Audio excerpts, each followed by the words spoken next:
السلام علیکم ورحمۃ اللہ وبرکاتہ۔ میں اس وقت قطارہ ولیج دوحہ میں ہوں۔ یہ بھی ایک بیچ ہے، شاطئ البحر، سمندر کا ایک کنارہ ہے جو کہ ایک سیرگاہ بھی ہے، اور اس کے علاوہ یہ ایک کلچرل اور تاریخی مقام بھی ہے۔ یہ پہلے ایک گاؤں ہوا کرتا تھا اور اس کی ایک تاریخ ہے، اس میں بہت ساری چیزیں ہیں۔ ان میں سے جو دیکھنے کی چیز ہے بہت بہترین وہ مسجد ہے یہاں کی، اور اس کے ساتھ ساتھ یہ بہت سارے کیفیز، بہت سارے ریسٹورنٹس اور اس طرح کی بہت ساری چیزیں، بہت بڑے بڑے برانڈز وہ یہاں پر موجود ہیں۔ اس کے علاوہ بہت بڑے بڑے ایونٹس بھی یہاں پہ ارینج کیے جاتے ہیں۔ چند سال پہلے ڈاکٹر ذاکر نائک حفظہ اللہ ان کا ایک یہاں پر جو میں نے اٹینڈ کیا تھا۔ تو یہ قطارہ ہے، اس کو کہتے ہیں قطارہ، اور یہاں پر آنے کا کون سا وقت مناسب ہے یہ انشاءاللہ میں کسی اور دن کسی گفتگو میں ذکر کروں گا۔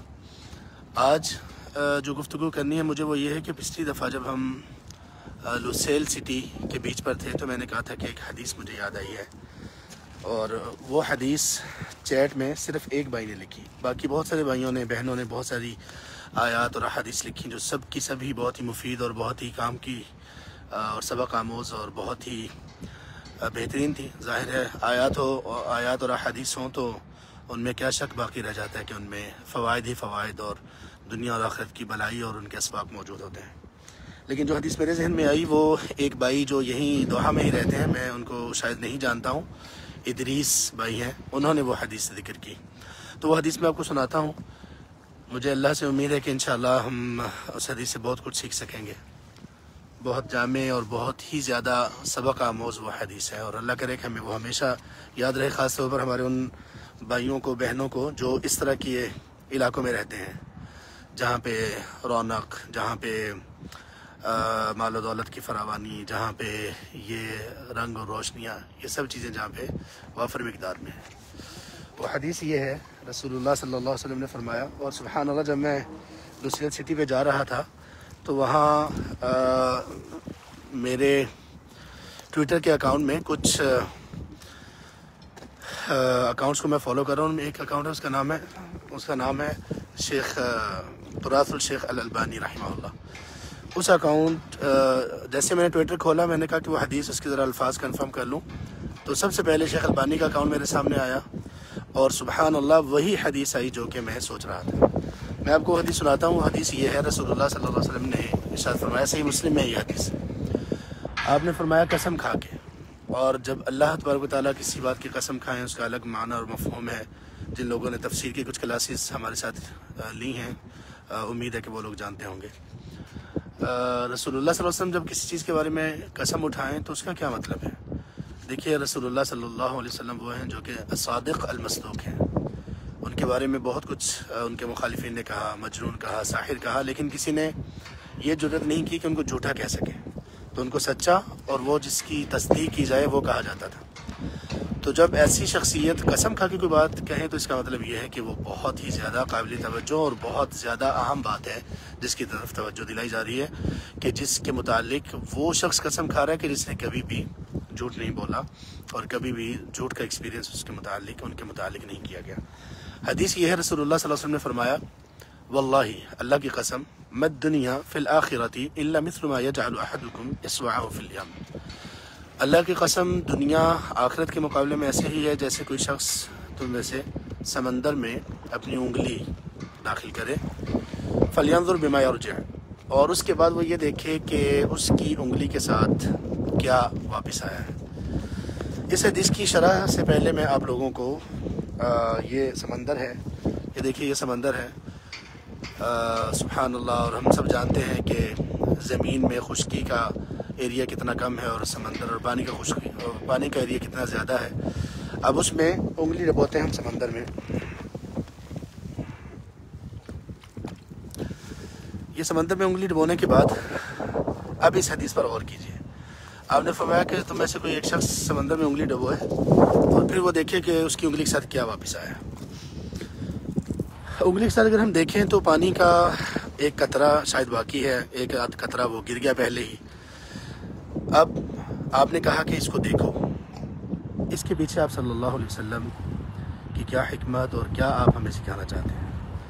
آپ صلی اللہ علیہ وسلم کی اس حدیث کا جو مفہوم اور اس حدیث سے جو آپ ہمیں سکھانا چاہ رہے ہیں، ان میں سے چند ایک باتیں یہ ہیں کہ یہاں پہ کمپیریزن کیا گیا ہے دنیا کا اور آخرت کا۔ ہمیں سے ہر ایک شخص کمپیریزن کرتا ہے، ہم لوگوں کا مختلف لوگوں کے ساتھ کمپیریزن کرتے ہیں، ہم دنیا کی زندگی، ہم دنیا کی اشیاء کا مختلف چیزوں کے ساتھ کمپیریزن کرتے ہیں، لیکن ہم نے دنیا اور آخرت کا کمپیریزن کیا ہو یہ بہت کم ہے، بہت کم ہے۔ لیکن قرآن نے، حدیث نے ہمیں بار بار یہ کمپیریزن کر کے دکھایا۔ اس حدیث میں بھی نبی صلی اللہ علیہ وسلم نے یہی کمپیریزن کیا۔ آپ نے فرمایا سمندر میں انگلی کو داخل کرے، پھر اس کو نکالے اور وہ دیکھے کہ اس کے ساتھ کیا واپس آیا۔ یہاں حدیث ختم ہو گئی۔ مفہوم کیا ہے؟ یہ جو انگلی کے ساتھ پانی واپس آیا ہے یہ دنیا ہے، اور یہ جو سمندر ہے یہ آخرت ہے۔ اب آخرت کے مقابلے میں دنیا کس قدر مختصر، کتنی چھوٹی، کتنی حقیر، کتنی بے فائدہ اور کتنی بے رنگ ہے، وہ اس سے ہم اندازہ لگا سکتے ہیں۔ سمندر کی مخلوقات، سمندر کی گہرائی، سمندر کے خزانے، سمندر کی وہ چیزیں جو دیکھنے کے لیے لوگ سال ہا سال انتظار کرتے ہیں، اور سمندر یہ کہ ابھی تک پورا ایکسپلور نہیں کیا جا سکا، اس کا کچھ حصہ بھی، اس کی گہرائی کی طرف ابھی بہت کم سفر ہوا ہے، شاید 2-3 کلومیٹر یا شاید اس سے کچھ زیادہ یا کم، اور یہ سب چیزیں سبحان اللہ یہ سمندر ہے، اور انگلی پر لگا پانی یہ دنیا ہے۔ اب انگلی پہ جو پانی لگا ہوا ہے اس سے ہم نہ اپنی پیاس بجھا سکتے ہیں نہ کسی اور کی، اس کو ہم کسی کام میں نہیں لا سکتے، اور عموماً سمندر کا پانی کڑوا ہوتا ہے تو یہ ویسے بھی اس کے ساتھ اپنے خشک منہ کو تر کر لیں یہ بھی ممکن نہیں ہے۔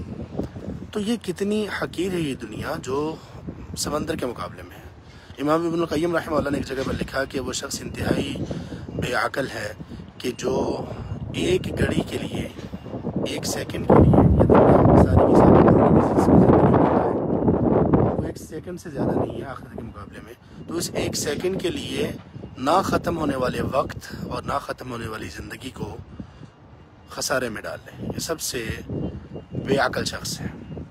بل تؤثرون الحیات الدنیا، اور پھر یہ آیات والآخرۃ خیر وابقی وان الدار الآخرۃ لہی الحیوان، اس طرح کی تمام آیات ہمیں یہ حقیقت بتاتی ہیں کہ دنیا کی حقیقت یہ ہے، اور اس دنیا کی حقیقت کو ہم سب جاننے کے باوجود ہم اپنی آنکھوں کو بند کرتے ہیں۔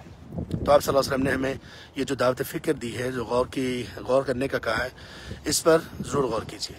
یہ میری بات یا کسی اور کی بات نہیں بلکہ رسول اللہ صلی اللہ علیہ وسلم کی بات ہے، کہ جن کا کلمہ ہم پڑھتے ہیں، جن سے محبت کا اظہار ہم کرتے ہیں، جن سے جان سے بھی بڑھ کر محبت ایمان کا حصہ ہے ورنہ ایمان ہی نہیں ہے، انہوں نے یہ کہا کہ تمہاری زندگی، اس کی حقیقت کچھ بھی نہیں ہے آخرت کے مقابلے میں، ماں سوائے اس کے کہ یہ دنیا ایک سمندر سے نکلے ہوئے قطرے بلکہ آدھے قطرے کے برابر ہے۔